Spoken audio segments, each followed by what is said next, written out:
Hello, I'm here to talk about Watch Dogs Legion, the brand new open world Ubisoft game. I'm sure you've heard those words a lot, and believe me, I have too. Ubisoft has a habit of taking a formula that they have and constantly churning out games with that formula. Now, is Watch Dogs Legion just another one of those games that takes the Ubisoft formula? Or is it actually a game that does something interesting with it? Well, it's a little bit of both. Or a lot of bit of both. You see, as you know, the gimmick behind Watch Dogs Legion is that you are recruiting what are essentially considered NPC characters. This isn't a bad thing by any means. In fact, I think it's quite a good thing for the game. It allows you to have a variability in gameplay because every character you can recruit tends to have different skill sets that can make them better or worse, that can make the game harder or easier depending on who you pick to recruit. Additionally, when you pick to recruit someone, you have to do a mission for them. Doing this mission is a one-time deal. If you fail that mission, this person cannot be recruited via that mission again. Instead, what you have to do is figure out a new way to get them to say, okay, I'll reconsider. You may have failed me once, but maybe this time you won't. I think it's a fantastic idea that is implemented decently. My biggest problem with this feature is not that the missions are repetitive, because if you thought this game was going to have a mission system that was not repetitive, you are out of your mind. And I'm going to tell you why. You cannot generate a mission for every single NPC in the game that is unique. It's just not possible with the number of people wandering around in Legion. Now, while I understand the discontent with that, I think the missions are varied enough and they're fun enough that it's an enjoyable experience to recruit new people. Now, where does Legion fall apart? Nowhere really. I think Legion's a solid game, but the problem with it is that it's exactly what I expected.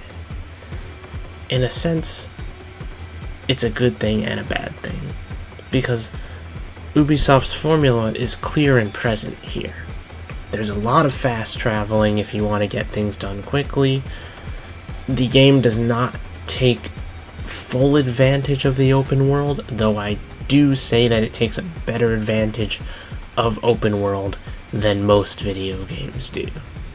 The open world here is not here just for the sake of having an open world. It's there because you have all these characters you can essentially collect.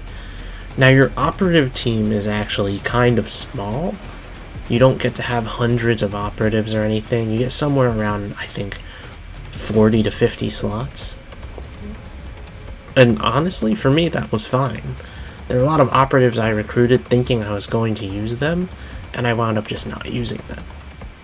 I think the limitation is good, so you don't just recruit every single person on the street. That just sounds like way too much. Now, of course, there are a few problems with the system. I don't exactly know how the NPCs are generated, or if they are static NPCs, but one of my big problems was that some voices just feel like they don't match, and sometimes, well,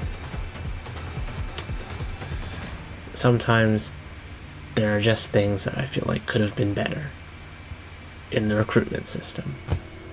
But putting all that aside, the gameplay is about what you'd expect from Watch Dogs. They've removed the battery limit to hacking, so you no longer have to wait for your battery to recharge after performing 4 to 16 hacks. It's a very free system. However, a lot of the time, the enemies you are fighting will disable things that you are trying to hack. It happens a lot more often than in previous games. So to combat the limitation, or the lack of limitations, the disabling of single objects is more common.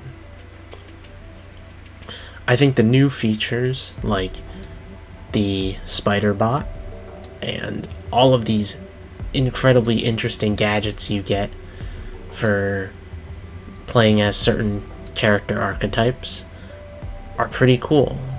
One of my favorites in particular is the spy car, not because it's super useful, but because it has fucking missiles, which is pretty cool.